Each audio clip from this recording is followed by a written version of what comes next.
Word is God. Now, the Word of God is a sword.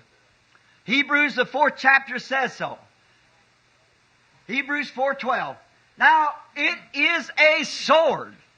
And a sword is perfect garment if it isn't yielded by hand or power.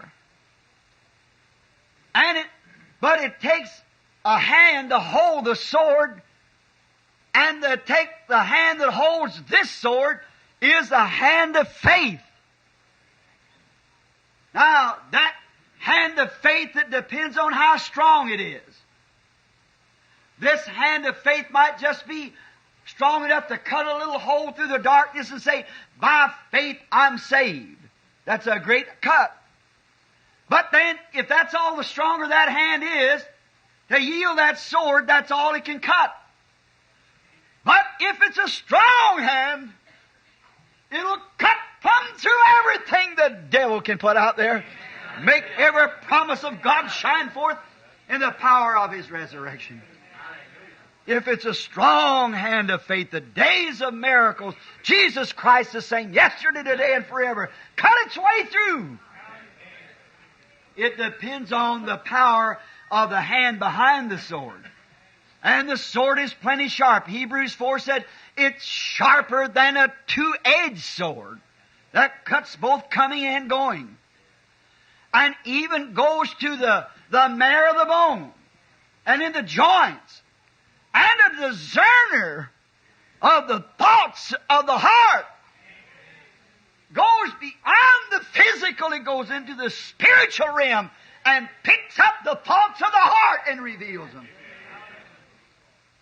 The Spirit of God, the Word of God.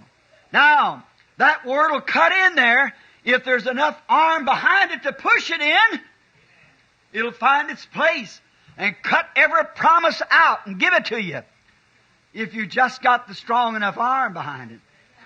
The sword, pick it up in an arm of faith. Grip it tight.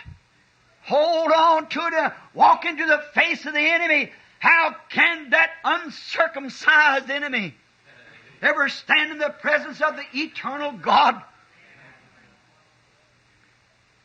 So you take the sword of the Word, and every promise belongs to you.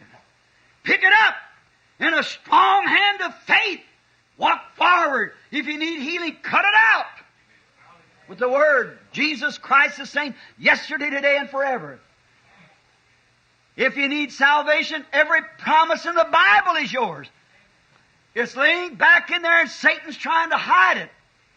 But take the sword and push through the darkness until the light of God shines in upon your soul and you have the promise. He'll do it.